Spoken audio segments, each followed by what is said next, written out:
നിങ്ങൾക്കറിയാമോ, രാമായണത്തിലെ ഹനുമാന്റെ കഥകളുമായി ബന്ധപ്പെടുത്തി നാട്ടുകാർ വിശ്വസിക്കുന്ന ഒരുപാട് ഔഷധ രഹസ്യങ്ങളുള്ള ഒരു മല നമ്മുടെ പാലക്കാടുണ്ട്. 400 മീറ്ററോളം ഉയരമുള്ള അതിസുന്ദരമായ വീഴുമല. പണ്ട് സീതാദേവിയെ രാവണന്റെ അടുക്കൽ നിന്നും വീണ്ടെടുക്കുന്നതിനായി രാമലക്ഷ്മണന്മാർ ഹനുമാന്റെയും വാനരസേനയുടെയും സഹായത്തോടെ ലങ്ക ആക്രമിച്ച് യുദ്ധം ചെയ്തപ്പോൾ രാവണന്റെ പുത്രനായ ഇന്ദ്രജിത്ത് ദിവ്യമായ നാഗാസ്ത്രം പ്രയോഗിക്കുകയും നാഗാസ്ത്രത്തിന്റെ ദിവ്യശക്തിയാൽ രാമലക്ഷ്മണന്മാർ അടക്കം പലരും ബോധമറ്റ യുദ്ധക്കളത്തിൽ വീഴുകയും ചെയ്തു. ചേതനയേറ്റ് കിടക്കുന്ന ഇവരെ ഉടനെ ഉയർത്തെഴുന്നേൽപ്പിക്കാൻ ഒരു മാർഗ്ഗമേയുള്ളൂ ജാംബവാൻ നിർദ്ദേശിച്ചു. കൈലാസപർവ്വതനിരകളിലെ ഋഷഭാദ്രി മലയിൽ കണ്ടുവരുന്ന വിവിധ അപൂർവ ഔഷധസസ്യങ്ങൾ പിഴിഞ്ഞെടുത്ത സത്തുടൻ വേണം.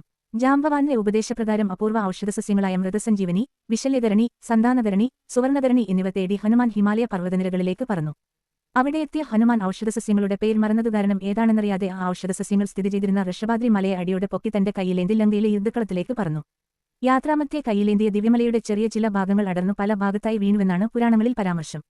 അങ്ങനെ ഹനുമാന്റെ കയ്യിൽ നിന്നും അടർന്നു വീണ ഒരു ചെറിയ മലയാണ് വീഴുമലയെന്നാണ് ഐതിഹ്യം. ഈ വീഴുമലയിൽ പണ്ട് നിറയെ ഔഷധസസ്യങ്ങൾ കാണപ്പെട്ടിരുന്നു. പല ആയുർവേദശാലക്കാരും ഇവിടെ നിന്നും ഈ ഔഷധസസ്യങ്ങൾ ശേഖരിച്ചിരുന്നു. വീഴുമലക്ക് 400 മീറ്ററോളം ഉയരമുണ്ട്. ഇപ്പോഴും ഔഷധസസ്യങ്ങൾക്ക് കുറവൊന്നുമില്ല. വീഴുമല വീണത് തലകീഴായി ആയിരുന്നുവെന്നും അതുകൊണ്ട് മറ്റ് പ്രദേശങ്ങളിൽ ലഭിക്കുന്ന ഔഷധസസ്യങ്ങളുടെ വേരിന്റെ സ്ഥാനത്ത് ഇവിടുത്തെ സസ്യങ്ങളുടെ ഇല അല്ലെങ്കിൽ ചില്ല ഉപയോഗിച്ചാൽ മതിയാവുമെന്നും ഒരു ഐതിഹ്യമുണ്ട്. അടുത്ത ജില്ല ഏതാണ് എന്നറിയാൻ ഈ ചാനൽ ഇപ്പോൾ തന്നെ സബ്സ്ക്രൈബ് ചെയ്യൂ.